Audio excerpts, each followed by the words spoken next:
स्वागत है आप सभी का। मध्य भारत के पठार और मालवा के पठार मध्य प्रदेश के 7 भौतिक प्रदेशों में जो शुरुआती अध्ययन था वो किसका था? मध्य भारत के पठार का और मालवा के पठार। जो आज की क्लास है उसमें हमें पढ़ना है बुंदेलखंड के पठार के बारे में। सबसे पहले ये समझिए कि आपने अक्सर सुना होगा कि बुंदेलखंड क्षेत्र को पृथक कर, जिसका कुछ भाग किसमें है? उत्तर प्रदेश राज्य में, और कुछ भाग है मध्य प्रदेश राज्य में। तो दोनों के क्षेत्र को मिलाकर एक अलग राज्य की मांग होती रही है, जिसे कहा जाता है बुंदेलखंड का क्षेत्र या बुंदेलखंड का पठार। बुंदेलखंड के पठारीय क्षेत्र को पृथक कर बुंदेलखंड राज्य की मांग हो रही है और हर बार लगभग चुनाव में इसको मुद्दा बनाया जाता है। तो जिन जिलों को सम्मिलित किया जाता है बुंदेलखंड क्षेत्र के अंतर्गत, मध्य प्रदेश के तो हैं ही, लेकिन 7-8 जिले कहाँ के हैं? उत्तर प्रदेश के भी हैं। जैसे बात करें उत्तर प्रदेश की, तो उत्तर प्रदेश में जालौन, झांसी, ललितपुर, बांदा, महोबा, हमीरपुर और चित्रकूट, ये प्रमुख जिले हैं। कितने हैं? जालौन 1, झांसी 2, ललितपुर 3, बांदा 4, महोबा 5, हमीरपुर 6 और 7वां जिला है चित्रकूट। 7 जिले किसके होगा? उत्तर प्रदेश राज्य के। और जो मध्य प्रदेश के जिले हैं, जिसमें ग्वालियर का कुछ भाग, दतिया, ग्वालियर, दतिया और सागर संभाग के सभी जिले, जिसमें निवाड़ी, छतरपुर, टीकमगढ़, दमोह, पन्ना और सागर, इतने जिले हैं वो किसके हैं? मध्य प्रदेश राज्य में, जो बुंदेलखंड क्षेत्र के अंतर्गत आते हैं। तो जो आज की क्लास है उसमें हमें पढ़ना है बुंदेलखंड के पठार का मध्य प्रदेश में जो विस्तार है और उसके बारे में जो विशेष बातें हैं। जैसे हमने मध्य भारत के पठार और मालवा के पठार के बारे में अध्ययन किया था, उसी तरह से जो तीसरा भौतिक प्रदेश है वो है बुंदेलखंड का पठार, और आज उसी के बारे में हम चर्चा करेंगे। ठीक है, तो आपसे अनुरोध है इन सब चीज़ों को बेहतर तरीके से पढ़ें। एक बार पढ़ें, 2 बार पढ़ें, बार बार पढ़ें, क्योंकि पढ़ने के पश्चात यदि आपने रिवीजन नहीं किया तो आप 7 दिन से अधिक उसको याद नहीं रख पाएंगे। क्योंकि साइकोलॉजी ये कहती है कि कोई भी चीज़ को बार बार पढ़ा जाए, लगभग यदि 1 महीने में 3 बार पढ़ लिया जाए। जब आप पढ़ रहे हैं तब, फिर उसके बाद 7 दिन में, और फिर लगभग 21-22 दिन में, यदि इस तरीके से पढ़ा जाए तो वो चीज़ें आपको लगभग हमेशा के लिए याद रहेंगी। केवल थोड़ा बहुत कभी कभी पढ़ना पड़ेगा। ठीक है, तो जो पढ़ें उसका रिवीजन अवश्य करें, वरना चीज़ें अंत में विकराल हो जाएंगी, और जब विकराल हो जाएंगी तो वो आपके पहुँच से और संभालने की जो पहुँच है उससे बाहर हो जाएंगे, आपके दायरे से बाहर हो जाएंगे। तो चलिए पहले हम बुंदेलखंड के दायरे में चलते हैं, कहीं हम भी बाहर ना हो जाए। ठीक है, चलिए प्रारंभ करते हैं बुंदेलखंड के पठार के बारे में। सबसे पहला जो बिंदु है वो है विस्तार का। इसी क्रम में हमें सभी बिंदुओं पर चर्चा करनी है। ठीक है, विस्तार आप मैप में देखिए, ये है पूर्वी भाग, ये है पश्चिमी, दक्षिणी और उत्तरी। ठीक है, तो उत्तर में यहाँ पर है यमुना नदी का मैदान। तो उत्तर में बुंदेलखंड के यमुना का अपवाह क्षेत्र है, मैदानी एरिया है। जो पश्चिमी भाग है वो पूरा कवर किया है बुंदेलखंड को, पठार को, वो कौन है? वो है मध्य भारत का पठार।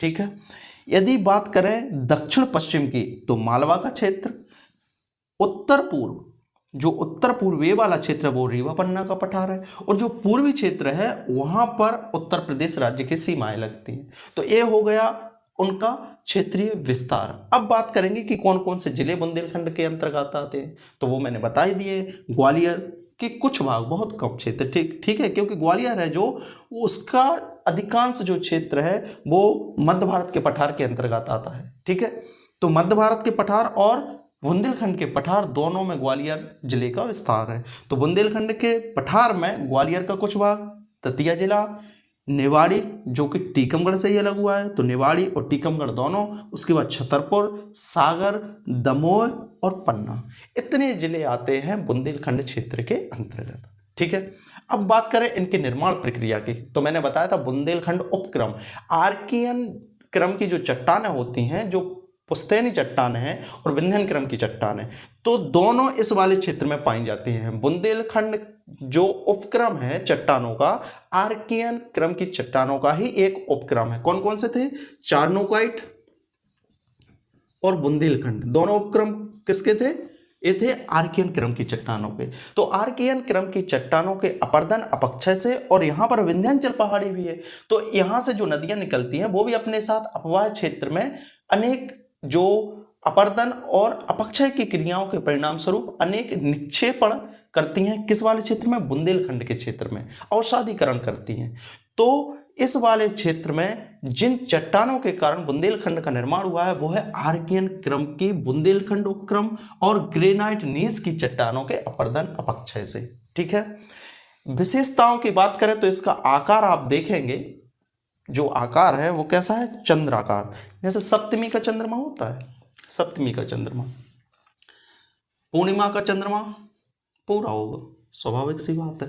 ठीक है, जो सप्तमी का अर्थात आधा, तो इस तरह से लगभग अर्धचंद्राकार शेप किसका है? बुंदेलखंड का। आप स्वयं देखिए कि जो बुंदेलखंड क्षेत्र है, यदि इसको थोड़ा सा चंद्राकार शेप दिया जाए तो अर्धचंद्राकार प्रतीत होता है। तो बुंदेलखंड का क्षेत्र है या बुंदेलखंड का जो पठार है वो अर्धचंद्राकार है।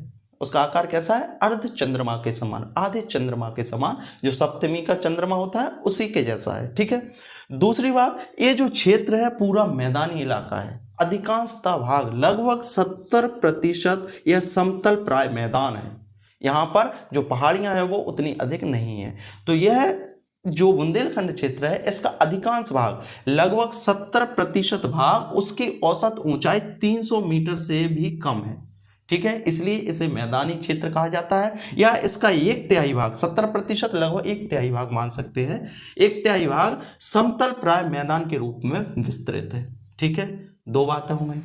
अब आप ये समझिए कि जो ये बुंदेलखंड का क्षेत्र है, यहाँ पर एक जिला है ललितपुर, यहाँ पर एक जगह भी है नरहट, ललितपुर वाले क्षेत्र में। ठीक है, तो जो ललितपुर वाला क्षेत्र है यहाँ पर आप देखेंगे कि अर्धचंद्राकार जो आकृति बनती है, इसमें जो किनारा होता है उसे बोला जाता है कगार। क्या बोला जाता है? कगार। किसी भी चीज का जो कॉर्नर होता है उसे कगारी बोलते हैं।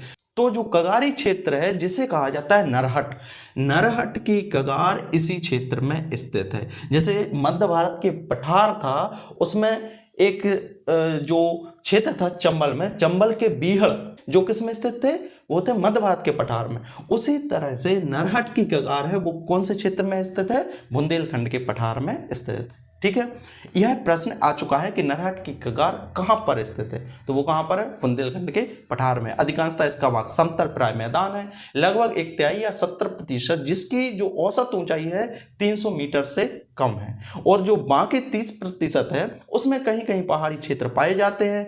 तो 30% भाग उसकी औसत ऊंचाई 300 से लेकर 600 मीटर तक है। या हम कहें संपूर्ण बुंदेलखंड क्षेत्र की जो औसत ऊंचाई है वो 150 मीटर से लेकर 400 मीटर तक है। ठीक है, बुंदेलखंड में प्रमुख नदियों की बात करें तो केन और बेतवा है। तो जो बेतवा नदी है या केन नदी है, कहाँ से निकलती हैं? बुंदेलखंड क्षेत्र से निकलकर कहाँ पर जाती हैं? उत्तर पूर्वी वाले क्षेत्र में। तो उत्तर और उत्तर पूर्वी इसका ढलान है। मैंने बताया था जैसे मध्य भारत का पठार था उसका भी जो ढलान था उत्तर और उत्तर पूर्वी था। तो इस वाले क्षेत्र का जो ढलान है बुंदेलखंड के क्षेत्र का वो है उत्तर पूर्वी क्षेत्र में। तो इसका ढलान या स्लोप कहाँ पर है? उत्तर पूर्वी की ओर।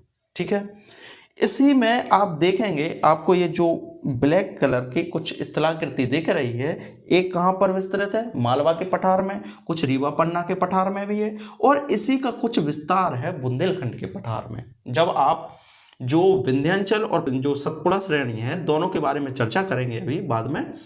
ये मान लीजिए क्या है, यहीं पर देखिए मैप में देखिए, ये है विंध्याचल की पहाड़ी, ठीक है, और ये है सतपुड़ा की पहाड़ी, बीच में से क्या बह रही है? नर्मदा नदी। ठीक है, दोनों को पार्टीशन कर रही है। तो जो विंध्याचल है उसको 3 भागों में विभाजित किया गया है। जो मालवा के क्षेत्र में विस्तार है उसे कहा जाता है विंध्याचल श्रेणी। ठीक है, उसके बाद जो मध्य में विस्तार है या हम कहें कि जो पन्ना दमोह वाले क्षेत्र में जिसका विस्तार है उसे बोला जाता है भांडेर श्रेणी। और जो आगे है या हम कहें विंध्याचल का पूर्वी विस्तार वो क्या है? कैमूर की पहाड़ी।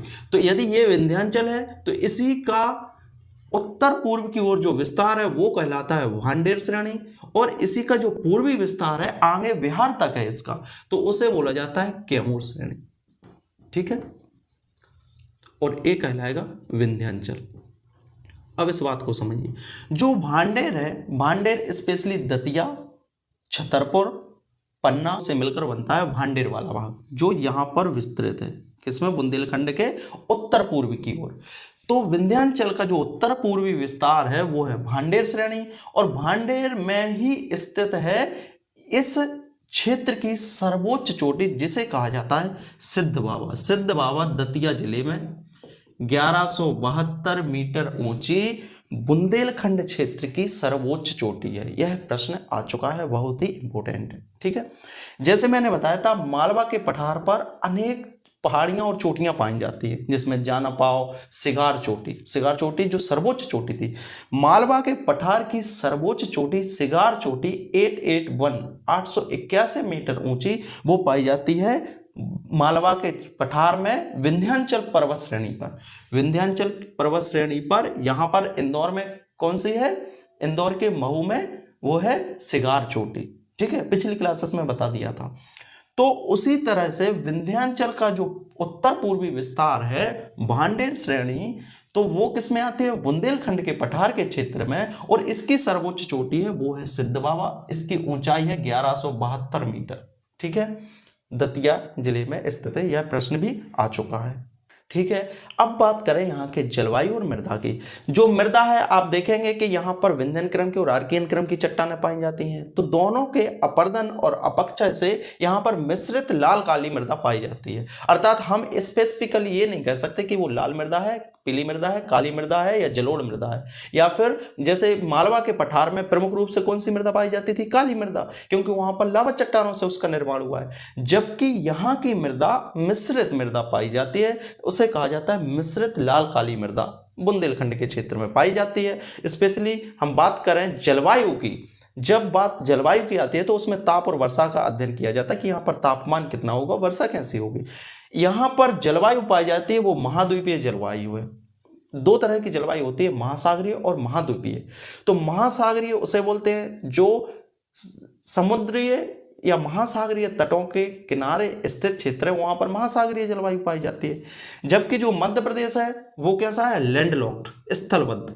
मैंने बताया था सबसे पहले कि मध्य प्रदेश स्थलबद्ध राज्य है, अर्थात इसकी जो सीमा है कहीं भी समुद्री तट से नहीं लगती है। इस कारण से यहाँ की जो जलवायु है वो महाद्वीपीय जलवायु पाई जाती है, और पूरा स्थलबद्ध क्षेत्र है, पूरा लैंडलॉक्ड क्षेत्र है।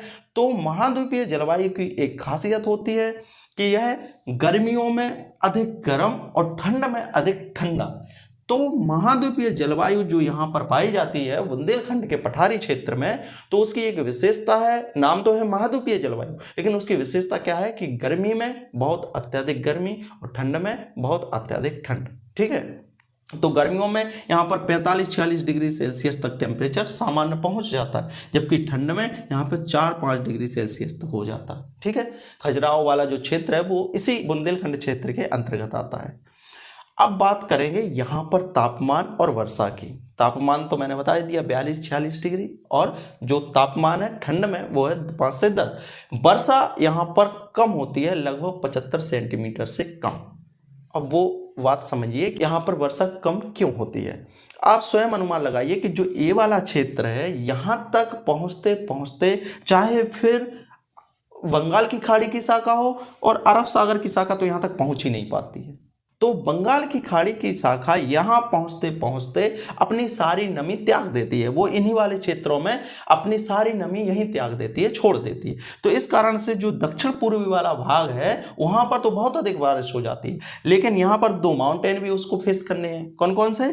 सतपुड़ा की पहाड़ी, सतपुड़ा की जो पूर्वी विस्तार है जिसे मैकल पहाड़ी कहा जाता है, और यहाँ पर कैमूर की पहाड़ी, विंध्याचल की पहाड़ी, भांडेर की श्रेणी, इन सब के कारण यहाँ तक पहुँचते पहुँचते जो नमी होती है पवनों में, मानसूनी पवनों में, वो कम हो जाती है, बहुत ही कम हो जाती है। इस कारण से बुंदेलखंड सूखाग्रस्त क्षेत्र के अंतर्गत आता है। मध्य प्रदेश में 2 ही क्षेत्र हैं जो सूखाग्रस्त माने जाते हैं, वो बुंदेलखंड का पठार है और मालवा के पठार का पश्चिमी जो भाग है, पश्चिमी क्षेत्र है, वो भी सूखाग्रस्त क्षेत्र के अंतर्गत आता है। पिछली क्लास में मैंने बताया था कि वहां पर भी 75 सेंटीमीटर से कम बारिश होती है।